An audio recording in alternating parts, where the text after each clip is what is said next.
سيئات أعمالنا من يهد الله فلا مضل له ومن يضلل فلا هادي له أشهد أن لا إله إلا الله وحده لا شريك له وأشهد أن محمدا عبده ورسوله اللهم صل على محمد وعلى آله وأصحابه أجمعين إن الله وملائكته يصلون على النبي يا أيها الذين آمنوا صلوا عليه وسلموا تسليما يا أيها الذين آمنوا اتقوا الله حق تقاته ولا تموتن إلا وأنتم مسلمون. Sebelumnya Khatib mengajak jemaah sekalian untuk meningkatkan keimanan serta ketakwaan, baik untuk diri Khatib sendiri maupun untuk jemaah sekalian.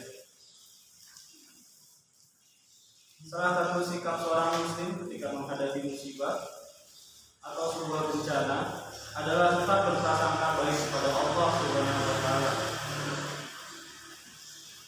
Tetapkan kepadanya adalah sesuatu yang baik di sisinya. Dalam arti untuk kebaikan, dalam Al-Quran Allah Subhanahu wa taala banyak menyinggung tentang musibah-musibah yang sempurna ditimpakan kepada hamba-hambanya yang durhaka. Misalnya dalam Quran surat Al-Zukhruf ayat 76 yang artinya, dan kami tidak menzalimi mereka, tetapi merekalah yang menzalimi diri mereka sendiri. Di ayat lain Allah Subhanahu wa taala berfirman, dan Allah tidak menyukai perbuatan zalim kepada hamba-hambanya. Yang jadi pertanyaan adalah, kalau memang Allah Subhanahu wa taala sayang makhluknya, mengapa harus memberikan musibah?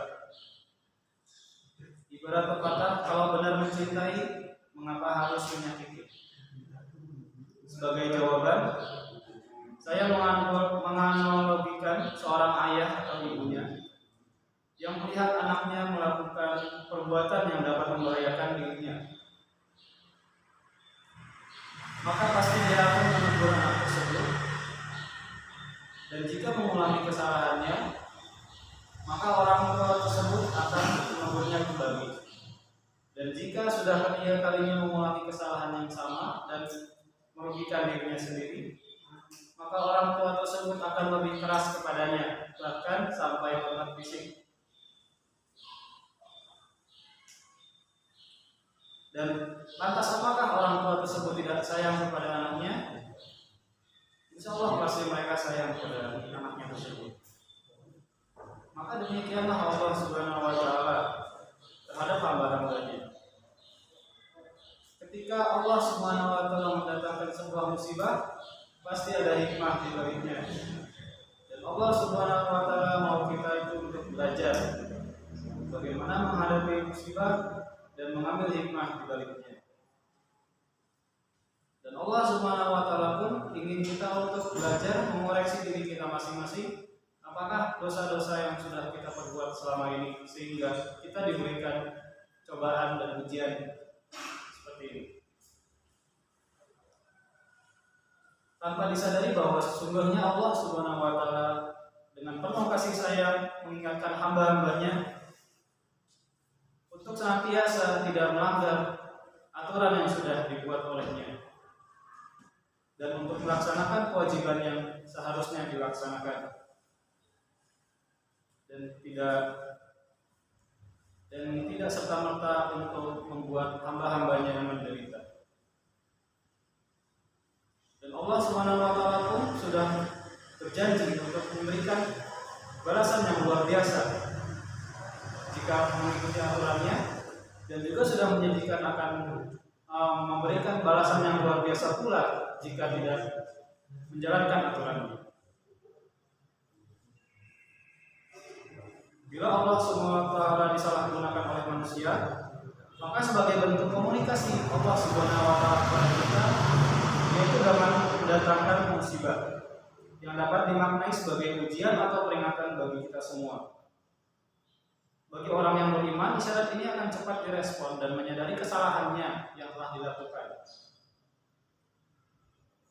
Namun sebaliknya, bagi orang yang tidak beriman, maka orang tersebut tidak akan sabar dan mulai menyalahkan keadaan serta tidak percaya kepada Allah Subhanahu wa taala. Sungguh orang-orang yang seperti ini adalah orang-orang yang tersesat. Patutlah kita prihatin bila musibah yang datang silih berganti, namun tidak mampu menangkap nasihat yang dibawa oleh musibah tersebut. Inilah yang sering disindir oleh Allah Subhanahu wa taala. Mengapa kamu tidak berpikir? Mengapa kamu tidak melihat? Mengapa kamu tidak mendengar? Dan mengapa yang lain? Apakah engkau sudah buta akan dunia? Apakah engkau sudah tidak memikirkan akhirat? Apakah engkau sudah tidak memikirkan penciptamu? Apa yang saya utarakan kali ini hanyalah sebuah kecil dari hikmah suatu musibah. COVID-19 ini khususnya. Sungguh kalau masing-masing mau mengambil pelajaran, sangat banyak yang bisa dijadikan pembelajaran. Yang jauh, yang keluarga yang awalnya jauh menjadi dekat, isolasi di rumah. Yang tadinya dekat dan tidak baik untuknya bisa menjauh. Serta bagaimana kita menyikapi sebuah musibah ini harus tetap berpikir positif dan mengambil hikmah sebaliknya.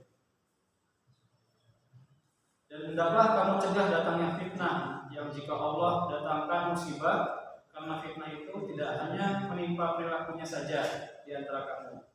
Oleh karena Al-Quran juga memerintahkan kita semua untuk menjadi penyuruh kepada yang ma'ruf dan mencegah melakukan yang munkar. Dan hendaklah di antara kamu segolongan umat yang menyeru kepada kebajikan, menyuruh kepada yang ma'ruf dan mencegah dari yang munkar. Mereka adalah orang-orang yang beruntung. Begitupun sabda Nabi Muhammad SAW yang artinya, barang siapa yang melihat suatu kemungkaran, maka hendaklah ia mencegahnya dengan tangannya. Jika tidak sanggup, maka hendaklah cegah dengan lisannya. Dan jika ia tidak sanggup, maka hendaklah dengan hatinya atau doa. Dan itulah iman yang paling lemah. Wallahu a'lam bishawab. Barakallahu li wa lakum fil Qur'anil Azim wa nafa'ani wa iyyakum bima fihi minal ayati wa dhikril hakim. Wa taqabbalallahu minna wa minkum tilawatahu innahu huwas samiul alim. Aqulu qawli hadza wa astaghfirullah innahu huwal ghafurur rahim.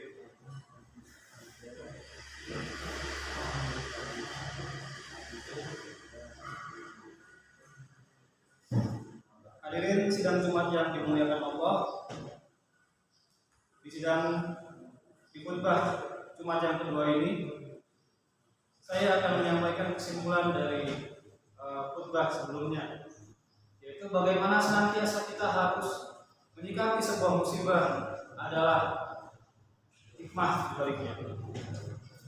Bagaimana Allah Subhanahu wa taala menyampaikan pesan kepada kita untuk memperbaiki sikap kita dan tidak mengulangi dosa-dosa sebelumnya. Musibah ini bukanlah sebuah hukuman tetapi ujian dan media Allah Subhanahu wa taala untuk memberikan peringatan kepada kita semua.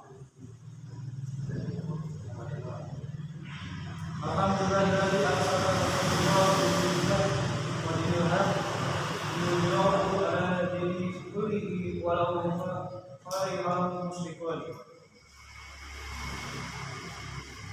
Asyhadu an la ilaha illallah wa asyhadu anna Muhammadan abduhu wa rasuluh. Allahumma shalli ala Muhammadin wa ala alihi wa sahbihi ajma'in. Ya Allah, alladzina amanu taqullaha haqqa tuqatih wa la tamutunna illa wa antum muslimun. Allahumma shalli ala Muhammadin wa ala alihi wa ashabihi ajma'in. Alhamdulillahi rabbil alamin.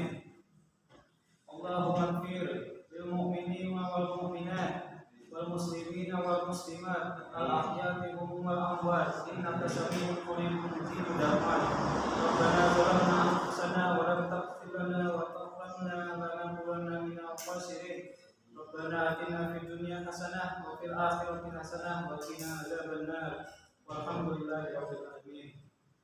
عباد الله إن الله يأمر بالعدل والإحسان وإيتاء ذي القربى وينهى عن الفحشاء والمنكر والبغي يعظكم لعلكم تذكرون فاذكروا الله العظيم يذكركم واشكروه على نعمته يزدكم ولذكر الله أكبر. السلام عليكم ورحمة الله وبركاته.